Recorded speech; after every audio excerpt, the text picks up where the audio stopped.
La cosa más difícil es conocernos a nosotros mismos.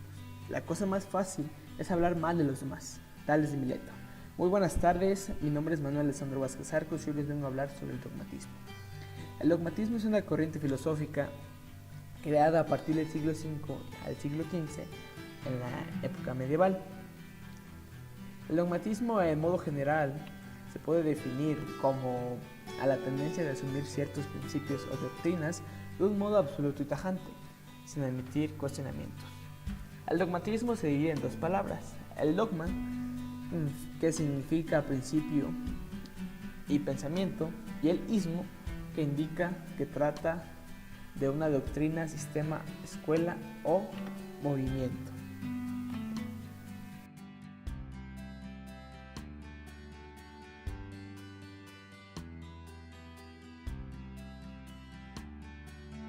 El primero, que es Tales de Mileto, que señala que todo se creó a partir del agua. Anaximandro, que decía que todo proviene de una materia y que dicha materia era inmutable. El siguiente es Anaxímenes, que afirma que todas las cosas provienen del aire infinito. Y por último, Pitágoras, que dice que el número es el principio de todas las cosas.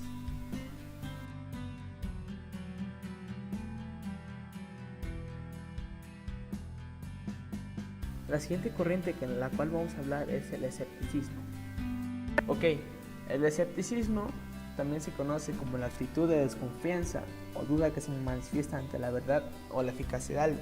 Este sería en una persona, pero en sí, el escepticismo es una corriente de pensamiento filosófico según la cual debemos de dudar de ciertas cosas, fenómenos y hechos, y que afirma que la verdad no existe, pero que, de existir, el hombre sería incapaz de conocerla. El escepticismo también puede ser cierta propensión pesimista, consciente en ver las cosas de un modo siempre desfavorable. Por ejemplo, Julio mantuvo su escepticismo a pesar del resultado positivo de la reunión. Asimismo, el escepticismo puede referirse a cierta actitud de incredulidad o aprehensión respecto a la pureza y valor moral y ético de las acciones de los hombres. Por ejemplo, el escepticismo de la sociedad frente a los políticos se ha traducido en una gran abstención en las últimas elecciones. Podemos decir que el escepticismo en filosofía es una corriente de pensamiento que se fundamenta en la duda hecha extensiva a todas las cosas, sensaciones, fenómenos o hechos que se representan a la conciencia, y que considera que toda información debe ser apoyada por la evidencia. En ese sentido, se manifiesta fundamentalmente como una actitud inquisitiva al conocimiento. A continuación, se les van a mostrar algunos de los aportadores del escepticismo. El primero es Pirrón. Pirrón, básicamente su pensamiento era que enseñó que la razón humana no puede penetrar hasta la esencia íntima de las cosas. Lo único que podemos conocer es la manera como las cosas aparecen ante nosotros. Por lo tanto, de nada podemos estar ciertos y el sabio debe abstenerse a juzgar. También una de las preocupaciones de Pirrón no era el mundo físico, era la virtud y la felicidad, como también la crítica dialéctica de las opiniones contrarias. La doctrina de Pirrón se puede reducir a lo siguiente: no hay nada bueno sino la virtud, ni malo sino el vicio. La felicidad consiste en la paz y la tranquilidad del alma. Todo lo demás es indiferente. Carneades nos decía que enseñó que el conocimiento es imposible y que no existe criterio alguno de verdad. Carneades trató de excluir toda noción absoluta, apoyándose nada más que al aspecto crítico y negativo, al relativismo, al probabilismo y al verosimilitud. No hay ninguna doctrina que sea verdadera y cierta en sí misma. Todas tienen solamente parte de verdad y esa parte es suficiente para fundamentar la acción ateniéndose a la probabilidad. Eso era prácticamente lo que decía o lo que pensaba Carneades.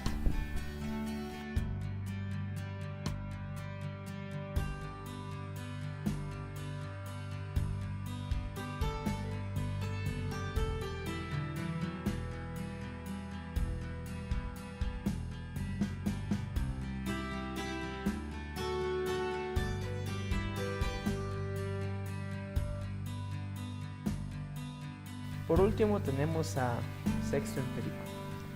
Principalmente lo que pensaba Sexto Empírico decía que se da la última etapa del escepticismo antiguo en la forma del empirismo que se desarrolla analógica, fenomenológica. Así nace una ciencia positiva. Ni Hume ni Comte han inventado nada realmente. Sexto sostiene que debemos suspender el juicio porque tanto la afirmación como la negación son igualmente persuasivas. No hay criterio de verdad, las demostraciones son relativas. Las causas es incapaz de explicar los hechos. La única actitud racional es la abstención de todo juicio. Solo así se logra la libertad de espíritu, pues no se sujeta a ninguna escuela o dogma. Eso era básicamente lo que pensaba Sexto Empírico.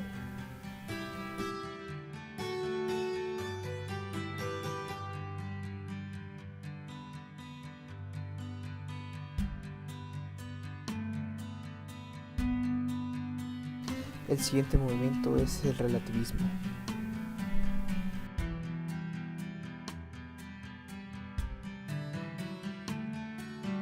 Ok, el relativismo en sí es una corriente filosófica que afirma que todos los puntos de vista son igualmente válidos.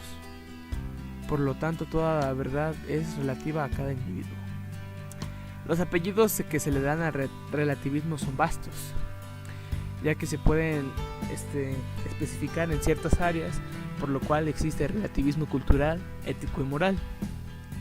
El relativismo cultural afirma que todos los conceptos, actitudes y valores de una cultura no pueden ser entendidos ni ser interpretados fuera de su contexto cultural, mientras que el relativismo ético y moral afirma que no hay moral ni ética universal. Este concepto es controversial y provoca efusivos debates, ya que cuestiona la universalidad de los códigos, tanto éticos como morales, que las religiones monoteístas predican. Y por último, el relativismo-subjetivismo.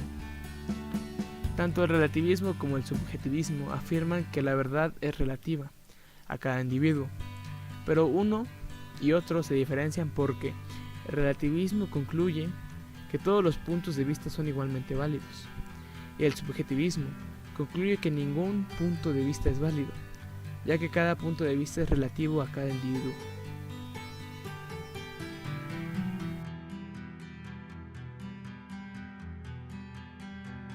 El principal fue Protágoras. Protágoras decía que toda filosofía de Protágoras está basada en una concepción heraclitiana de la realidad del ser. La sensación es la única forma nítida para Protágoras. Se transforma constantemente en función ya del objeto sentido, ya de las mismas disposiciones del sujeto sentiente. El hombre es la medida de todas las cosas, de las que son en cuanto que son, y de las que no son en cuanto que no son. Ese era el principal pensamiento de Protágoras.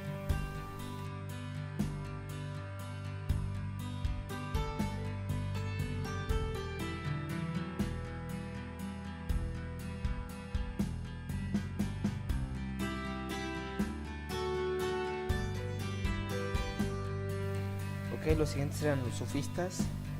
Los sofistas más que nada era un grupo de intelectuales llamados sofistas, quienes lograron tener una gran influencia en la juventud griega, ya que poseían gran dote de retórica y de dialéctica.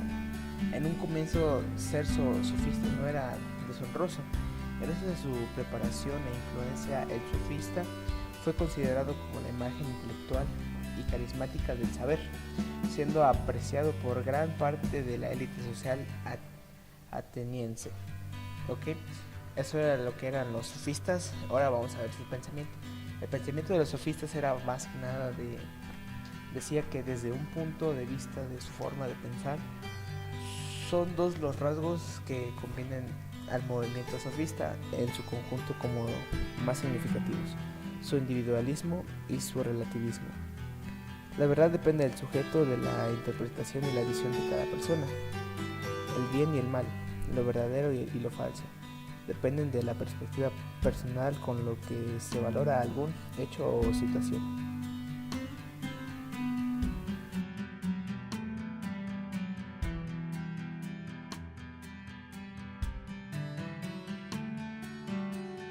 El siguiente movimiento el cual se va a mencionar es el empirismo.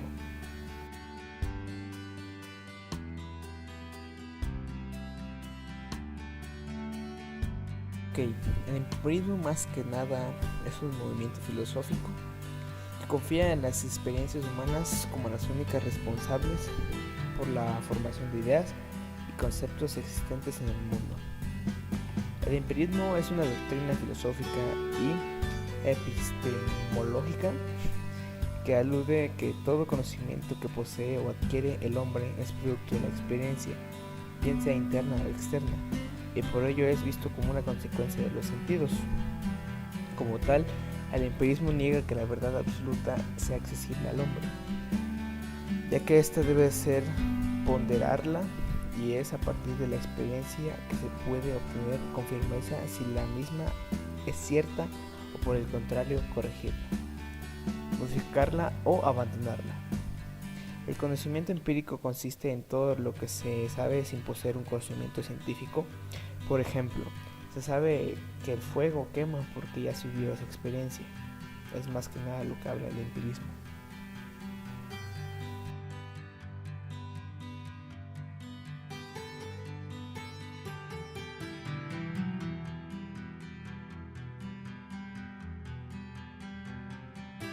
El primer representante del empirismo es Thomas Hobbes. Él decía que hay dos clases de conocimiento: el de hecho, sentidos y memoria, y el conocimiento de las consecuencias, que va de una afirmación a otra, que es propiamente ciencia. Según él, el conocimiento se funda en la experiencia y su interés es la instrucción del hombre para la práctica. Su filosofía es empirista porque parte de los fenómenos tal cual como son aprendidos por sus sentidos. El segundo representante es John Locke. Este nos decía que el origen del conocimiento es la experiencia. Sobre ello, afirma todo cuanto la mente percibe en sí misma o es objeto inmediato de percepción, de pensamiento o de entendimiento. A todo esto lo llamó idea. Para él, idea es todo aquello que pienso y percibo.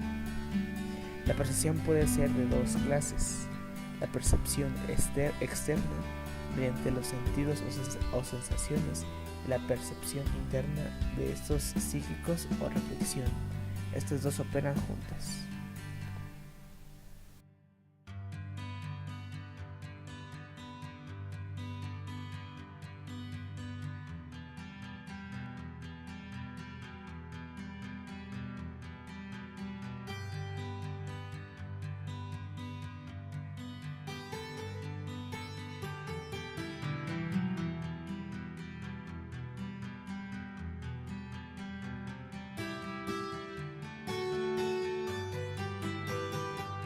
El siguiente movimiento a presentar es el racionalismo.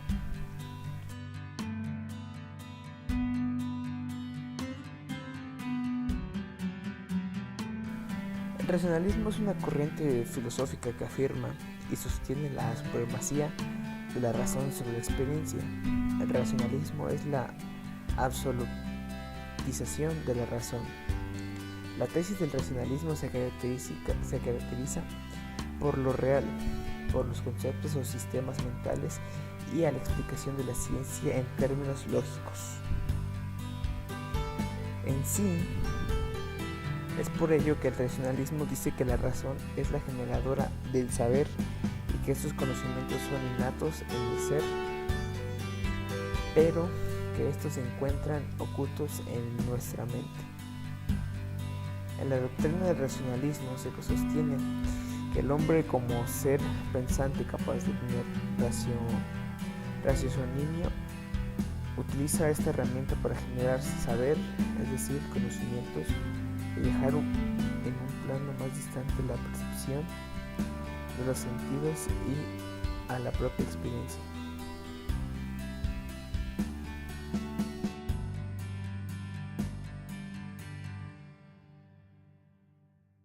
Para este movimiento se hicieron varios representantes, pero entre los más renombrados son René Descartes, Gottfried Wilhelm Leibniz y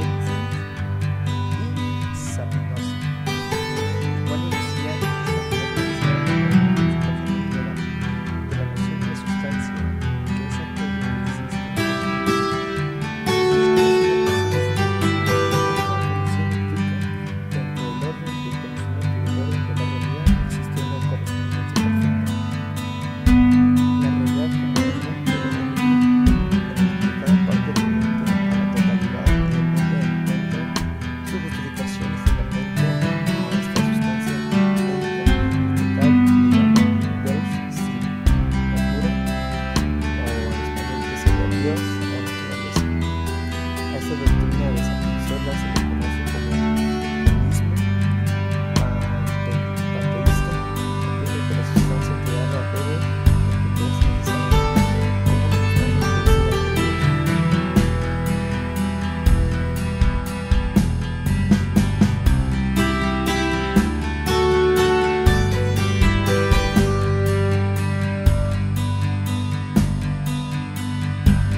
Epistemológica, critica el empirismo y el racionalismo.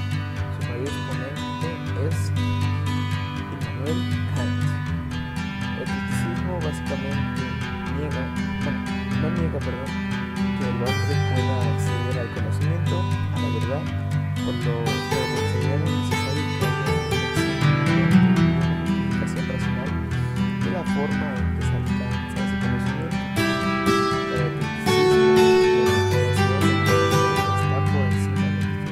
En este sentido, es una doctrina que se caracteriza por asumir una actitud crítica y reflexiva ante las afirmaciones de la razón humana. De allí su espíritu cuestionador. De hecho, se analiza el término criticismo, deriva de la crítica y se compone del sujetismo, que significa sistema o doctrina.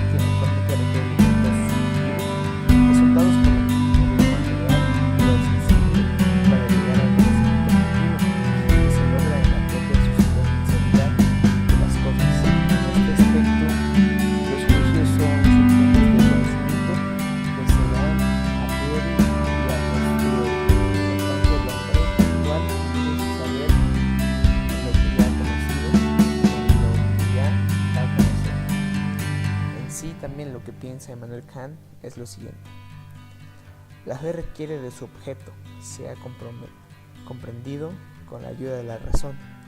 La razón es el culmen de su búsqueda. Admite como necesario lo que la fe le presenta. Kant fue entonces un profeta de la ciencia, presentando al hombre una nueva posibilidad de enfrentarse al conocimiento sin dogmatismos, sino buscándolo no ciegamente, antes bien aprovechando las posibilidades que el mundo de hoy le ofrece.